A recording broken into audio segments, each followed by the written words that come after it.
नमस्कार मित्रांनो, कसे आहात तुम्ही? मजेत? मी पण मजेत आहे. मी आज तुम्हाला एक मराठी कथा सांगणार आहे. ही कथा तुम्ही शेवटपर्यंत नक्की ऐका. ही कथा तुम्ही तुमच्या आजी आजोबांनी सुद्धा तुम्हाला सांगितली असेल किंवा नसेल, पण ही कथा तुम्ही आता मी जे सांगत आहे व्हिडिओमध्ये, ही कथा तुम्ही शेवटपर्यंत नक्की ऐका. खूप मजेशीर कथा आहे, कारण ही कथा आम्ही जेव्हा लहान होतो तेव्हा आमच्या आजी आजोबांनी सांगितली होती. जेव्हा तेंदूची पत्ते जोडत होते, म्हणजे पानफुडे बनवत होते, तेव्हा ही कथा झोप येत होती लहान मुलांना, म्हणून आजी आजोबा आम्हाला ही कथा सांगत होते. ही कथा आज मी तुम्हाला सांगत आहे, तर ही कथा तुम्ही शेवटपर्यंत नक्की ऐकायची. ठीक आहे, तर मग सुरू करूया. वाघ, अस्वल आणि बंदर या तिघांची या कथेमध्ये कशी फजिती होते हे मी तुम्हाला सांगणार आहे, तर तुम्ही नक्की ऐका. दोन म्हातारी, आजी आणि आजोबा हे एका झोपडीमध्ये राहायचे. ते म्हातारे झालेले होते, त्यांना मुलं बाळं काहीच नव्हते. तर म्हातारी आजी काड्या आणण्यासाठी जंगलामध्ये जायचं असा तिने निर्णय घेतला होता. ती म्हाताऱ्या बुड्याला म्हणाली, म्हणजे ही कथा बोडाबुडीच्या आजीला बोडी म्हटलं जाते आणि बुड्याला बोडा म्हटलं जाते. तर बुडीने निर्णय घेतला की आपण आज जंगलामध्ये जाऊ आणि काड्या घेऊन येऊ, कारण पावसाळ्यामध्ये आपल्याला काड्या लागते. तर बुडी म्हणते बुड्याले, आपण म्हणते जंगलात जाऊ काड्या आणाले. जंगलात जाता जाता जाता जाता बुडीले खूप तहान लागते आणि बुडी एका झाडाखाली बसते. ते झाड खूप मोठं असते, त्या झाडाची सावली पण खूप छान अशी असते. बुड्याले पण तहान लागते. बुडा म्हणते बुडीले, आपण दोघं आता एका जागी बसू म्हणते, पाणी मानी पिऊन घेऊ म्हणते, भाकर गिकर खाऊन घेऊ म्हणते. तोपर्यंत आपण आरामही होते म्हणते आणि आपले पाय जे दुखत आहे ते पण दुखणं बंद होते म्हणते. एवढ्यामध्ये 5 राक्षस दन दन दन दन असा आवाज करत येते. बुडीला वाटते हे कोण आहे, बुडीला भीती वाटायला लागते. हे राक्षस कोण आहे, हे राक्षस कोण आहे, म्हणून बुडी त्या राक्षसाकडे पाहते. राक्षस जिकडे जिकडे जाते तिकडे तिकडे तिकडे तिकडे बुडीचं लक्ष असते. बुडी त्यांच्या मागोमाग करण्याचा प्रयत्न करते. बुडी त्यांच्याकडे जाण्याचा प्रयत्न करते. ते 5ही राक्षस एका अशा महान अशा म्हणजे मोठ्या अशा बंगल्यामध्ये घुसते. तिथे खूप अशी मालमत्ता, धन संपत्ती, खाण्यापिण्याचं असं सगळंच सामान असते. ते 5 राक्षस जाते त्या घरामध्ये आणि जेवण खावण व्यवस्थित करून अर्ध्या 1 तासाने ते वापस यायला जाते. मग बुडी म्हणते बुड्याले, हे 5 राक्षस कुठं गेले होते म्हणते, आपण त्याच्या मागं मागं जाऊ आणि त्यानं का केलं आतापर्यंत ते आपण पाहू म्हणते. ते कुठं थांबले होते तर पाहू म्हणते आपण. मग बुडा म्हणते चाल म्हणते, आपण जाऊ म्हणते. बुडी जाते. दार उघडच ठेवलेलं असते, कारण राक्षसाला माहीत असते आमच्या घरी कोणी येत नाही म्हणून. ते 5 भाऊ असते. 5ही भाऊ असे दन दन दन दन म्हणजे उंच पुरे असे चांगले राक्षसासारखे असते. त्यांना पण कुणाला पण भीती वाटत असते. बुडी घरामध्ये आत शिरते, पाहते तर काय मस्त पितळचे चांदीचे भांडे सामान असं ठेवलेलं होतं आणि तांदूळ, डाळ, साखर, रवा सगळंच त्या घरामध्ये पडलेलं होतं. बुडीले हे सगळं पाहून असं वाटते, आता मी काय खाऊ न काय नाही असं वाटते बुडीले. मग बुडी म्हणते मी आता खीर बनवतो म्हणते बुड्याले. बुडा म्हणते बनव म्हणते, आता ते लोक तर गेले म्हणते, आता ते काही वापस येण्याची काही गॅरंटी आहे नाही म्हणते. बुडी मग मस्त इस्तू पेटवते, मोठ्याच्यात भांड्यामध्ये रवा भाजते, मस्त तिथं तूप पण होतं, सगळंच होतं तिथं. तूप पण होतं, तुपामध्ये मस्त रवा भाजते आणि मस्त खीर बनवते. खीर बनवते ते मस्त त्याच्यामध्ये दूध वगैरे सगळं टाकते आणि थंडी करायला ठेवते. आणि थंडी करायला ठेवते. बुडीच्या तोंडाला पाणी सुटून जाते. आता मी खीर केव्हा खाईन केव्हा नाही, केव्हा खाईन केव्हा नाही. त्या कोपऱ्यामध्ये तांब्याच्या खीर ठेवते थंडी करायला बुडी. बुडी दोघंही थंडी व्हायची वाट पाहते. एवढ्याच वेळामध्ये 5ही भाऊ दन दन दन दन असा आवाज करत येते. बुडीला खूप भीती वाटते. हे आले आता आपल्याला काय म्हणते आणि काय नाही, खाते की काय करते. बुड्यालाही भीती वाटते. 5ही भाऊ येत राहते दन दन दन दन. 5ही भाऊ राकस ते म्हणते, आमच्या घराचा दरवाजा कोणा उघडं करून ठेवला. बुडीला भीती वाटते. बुडा दुरूनच पाहते. बुडीला म्हणते बुडे आता कसं करायचं, आपण इकडूनही मेलो तिकडूनही मेलो.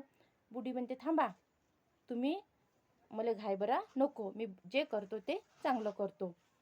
बुडी म्हणते मी त्या फाट्यावर बसतो, तुम्ही इथून लक्ष ठेवा, ते घरात आले का काय आले का कुठं गेले कुठं नाही. बुडा म्हणते बरं, तुला जसं समजन तसं तू कर, मी फक्त त्या पाठीशी उभा आहे.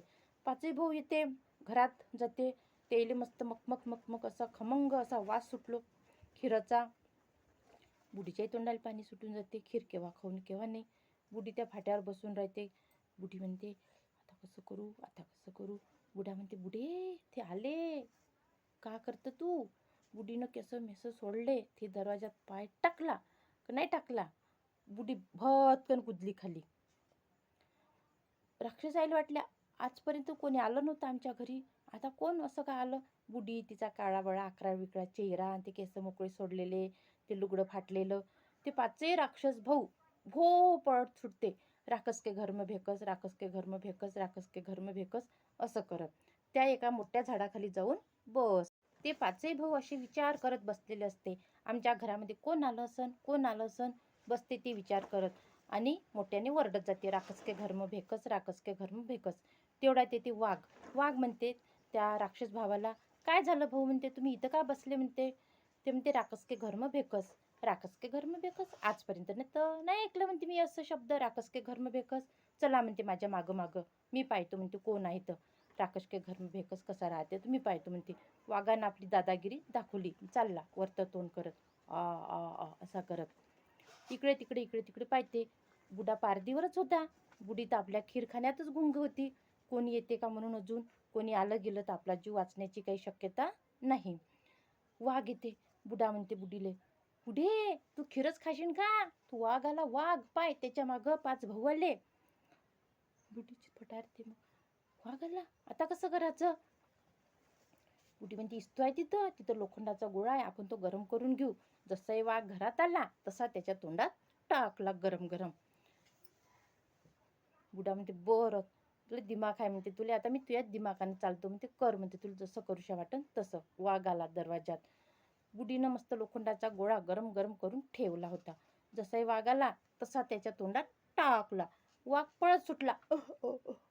हो, त्याच्या तोंडातून आवाजही निघत नव्हता. नाही वाघ म्हणत होता तो, नाही काही म्हणत होता, ना हाव करत होता ना हाव करत होता. त्याच्या मागं 5ही भाऊ पळत सुटले. राकस के घर में भेकस, राकस के घर में भेकस, राकस के घर में भेकस असं करत. वाघाची तर काही हेच होत नव्हती, त्याची पंढरीत दांदरून गेली. काय करावं काय नाही, तो आवाजच निघत नव्हता. अजून त्या झाडाखाली जाऊन बसले विचार करत. राकस के घर में भेकस, राकस के घर में भेकस. वाघ आपला असाच करत होता. असं करता करता विचार करता करता करता करता करता थोडा वेळ निघून गेला. मग अस्वल मावशी आली. अस्वल मावशी म्हणते 5ही भावाले, तुम्ही कसे काय बसले म्हणते? एवढ्या मोठ्या जंगलामध्ये तुम्ही फिरता म्हणते ना, त्या झाडाखाली बसले म्हणते, कधी तर बसत नाही म्हणते. अस्वल मावशीला सांगते ते सगळी गोष्ट. आम्ही गेलो होतो म्हणते, तिथं खिरचा वास सुटला होता म्हणते खमंग असा. तिथं कोणीतरी राक्षसाच्या घरी भेकच घुसलाय म्हणते, कोणीतरी पारदीन कोणीतरी लावडीन हाय म्हणते तिथं. वाघमामा आला म्हणते, वाघमामाच्या तोंडामध्ये हे सगळं लोखंडाचा गोळा टाकला म्हणते. काय म्हणते त्याच्याकडून बोलणं सुद्धा होऊन नाही राहिलं म्हणते. अस्वल मावशी म्हणते असं का म्हणते? थांब म्हणते, आता मी येतो म्हणते, मी होतो म्हणते समोर, तुम्ही व्हा म्हणते माझ्या मागं मागं, आणि कसं काय आहे तर आपण आता पाहूनच घेऊ म्हणते. बुड्यानं तर काही खीर खाल्ली नाही काही नाही, नुसता तो पारदीवरच होता. कोण येते कोण नाही, कोण येते कोण नाही. आणि बुडी आपल्या खीरखान्यातच गुंग होती, चाटू चाटू चाटू चाटू मार खात होती. मग त्याला दिसली अस्वल. बुड्याची फटारली. बुडा म्हणते बुडीले, बुडे खातच बसशील का? तिकडून अस्वल मावशी येऊन राहिली, तिच्या मग वाघ आहे, तिच्या मागं 5ही भाऊ आहे, तू खातच बस, तू तर मरशील मलाही मारशील आता. अस्वल मावशी चालली बिचारी अशी मागं पुढं मागं पुढं करत. सामोरे एक केस, मागे एक केस, तोंडावर एक केस, मागच्या बाजूला एक केस. बुडीनं विचार केला, आता अस्वल आली का म्हणते, खाऊन व्हायचंच आहे, एक ना एक टपकूनच राहिलं. अस्वल आली का म्हणते, आपण आता एक काम करू म्हणते, हे लोखंडाची सळाकाची आहे म्हणते, ते गरम करू ठेवू म्हणते. ती जशी का आली घरामध्ये कुचकली म्हणते सब्बल. आता कुठं कुचकते हे माहित नाही. कुचकली म्हणते सब्बल. बुडी म्हणते बुड्याले, बुडा म्हणते कर त्या मतान जसं होईन तसं तू कर. आली अस्वल मावशी इकडे तिकडे नजर करत. बुडीनं तोलतोल केलं, कुचकली सब्बल तिच्या ढुंगणामध्ये अस्वलीच्या. अस्वल पळाली ए करत, मागून पळून राहिली, पुढून पळून राहिली, काही समजायला येत नव्हतं. तिच्या मागं वाघ पळाला, तिच्या मागं 5ही भाऊ पळाले. राकस के घर में भेकस, राकस के घर में भेकस असं करत करत ते पुन्हा त्या झाडाखाली जाऊन बसले. तर वाघमामा तर खायाखायाकाच करत राहिला, ते अस्वल मावशी बी आपली चुपचाप बसली. आम्ही मग अजून आमच्या दादाजीला विचारायचो, दादाजी आता वाघ आला, आता अस्वल आली, आता कोण येते, आता कोण येते? आमचे दादाजी म्हणायचे, तुम्ही पानं जोडा पटापट पटापट, सांगतो मी तुम्हाला कोण येते ते, तुम्ही फक्त आपल्या कामामध्ये लक्ष द्या. आम्ही वाट पाहायचो मग, आता कोण येईल, आता कोण येईल, असं करता करता मग सांगायचे, आता बंदर येते. बंदराची पहा कशी फजिती होते. तर बुडाबुडी मस्त घरामध्येच हे घेऊ हे घेऊ हे घेऊ हे घेऊ करत बसले होते. पण बुड्याचं लक्ष बाहेरच होतं. वाघ मामा अस्वल मावशी त्या झाडाखालीच विचार करत बसले होते.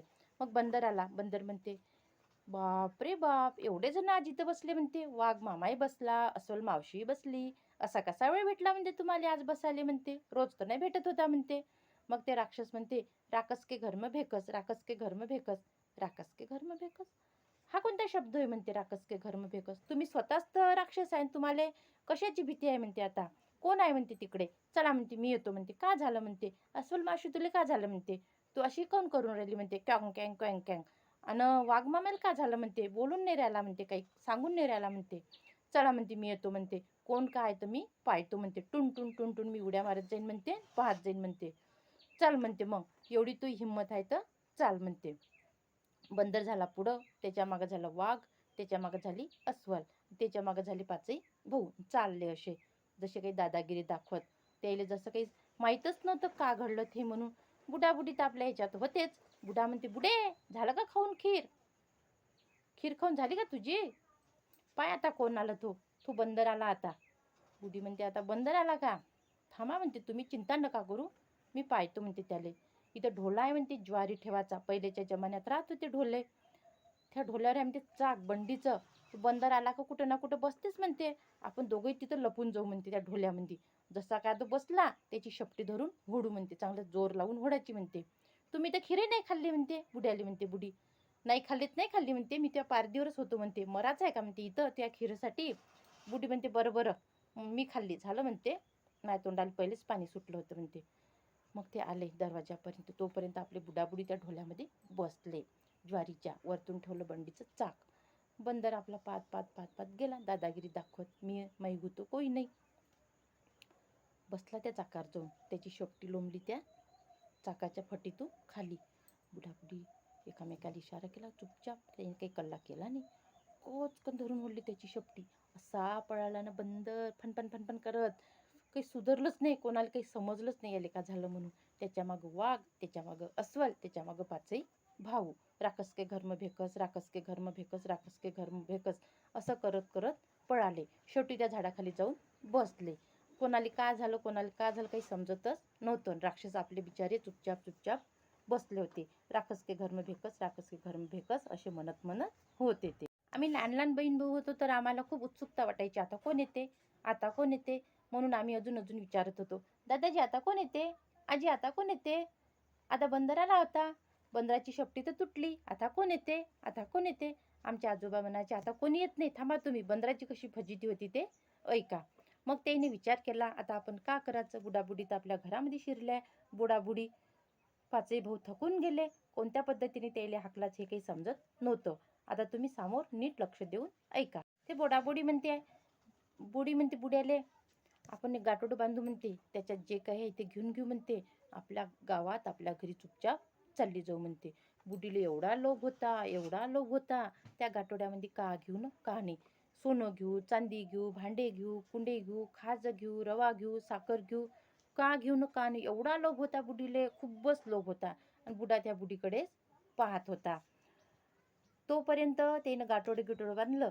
तोपर्यंत झाडाखाली जे बसले होते पाच राक्षस, अस्वल मावशी, वाघ मामा, बंदर मामा, चला म्हणते आपण फिरून येऊ म्हणते, आपली सगळी फजिती होऊन गेली म्हणते. ते बाहेर गेले थोड्याशा दूर जंगलात. तोपर्यंत बुडाबुडीनं गाठोडं बांधलं आणि त्या झाडावरच जाऊन बसले, वरतं आकरी शेंड्यावर. आपण कोणाला काही दिसू नये म्हणते, सगळेजण आपापल्या मार्गाने गेले का आपण आपल्या घरी निघून जाऊ म्हणते चुपचाप, नाही तर आपल्याला खाल्ल्याशिवाय काही ठेवत नाही म्हणते. कारण का आपण त्याची फजितीच तेवढी केली म्हणते, कायच्यासाठी, फक्त खीर खासाठी. बुडा म्हणते, बरं. त्या झाडावर जाऊन बसले. मग ते अजून घुमून फिरून आले इकडून तिकडून. पाचही राक्षस आले, अस्वल मावशी आली, वाघ मामा आला, बंदर मामा आला. बसले ते विचार करत. बुडाबुडी त्याच झाडावर बसले होते आपलं गाठोडं बांधून. बंदर असा करता करता इकडे मागं पुढं पाहता पाहता त्याची नजर गेली वरतं झाडावर अशी. तो कोण आहे, हे बुडाबुडी होय म्हणते, आपली फजिती केली ते. तो सांगते, वाघ वाघ मामा, असं सांगते तो बंदर. तोपर्यंत ते हुशार होऊन जाते लोक. बंदर आले म्हणते, पाचही भाऊ आता यायची काही खैर ठेवायची नाही, आत्ताच आपण यायले मारूनच टाकायचं म्हणते, कारण याईनं आपली फजितीच तेवढी केली म्हणते. तर बंदर म्हणते, मी सगळ्यात खाली होतो, पाठीवर 2 पाय ठेवून वाघ मामा तुम्ही असे उभे राहा, त्याच्यावर अस्सल मावशी तू अशी उभी राह, त्याच्यावर तुम्ही उभे व्हा म्हणते एकामेकाच्या खांद्यावर पाचही भाऊ. तसंच केलं त्यानं. बंदर तर लहानसा होता, पण तो मोठा जीव काड्या होता. पण आता याची मदत तर करायची आहे, कशी करायची? मी सगळ्यात खाली होतो म्हणते. तसंच झालं ते एकामेकाचे असे त्याले बुडाबुडीले हात पुरतपर्यंत झाले ते एकामेकाच्या खांद्यावर पाय ठेवू उभे झाले. मग पाचही राक्षस म्हणते बंदर मामा थोडंसं अजून उंच म्हणते, हात पुरायचा आहे म्हणते झाडाले, हे बुडीले हात पुरायचा आहे म्हणते. बंदर मामाची इकडे कंबर तुटून जाते, बिचाऱ्याची शेपटी तुटून जाते. बंदर मामा म्हणते हो होतो असं करता करता थोडासा हात वरत करत त्या पाचही राक्षस थोडे वर्त होत होते. राक्षस म्हणते बंदर मामा थोडासा उंच तर व्हाय, हात पुराचा आहे ना, थोडासा उंच तर व्हाय, हात पुराचा आहे ना. बंदराची कमर दुखून गेली. बंदर तोल करते ना खाल निष्ठून जाते भुसकने. सगळेजण मग खाली पडून जाते, पण ते बुडाबुडीला काही पकडू शकत नाही. अशी ही बुडाबुडीची कथा. तुम्हाला कशी वाटली? तुम्हाला आवडली असेल तर तुम्ही कमेंटमध्ये नक्की सांगा. कारण आम्ही जेव्हा लहान होतो तेव्हा आम्हाला ही कथा ऐकण्यामध्ये खूप मजा येत होती आणि खूप चांगलं पण वाटत होतं. आणि या कथेच्या भरामध्ये कथा ऐकता आम्ही आमचं बसल्या घरच्या घरी कामसुद्धा करत होतो, तेंदूपत्त्याचे पानं जोडण्याचं. तर तुम्हाला ही कथा कशी वाटली तर तुम्ही नक्की सांगा. तोपर्यंत बाय बाय.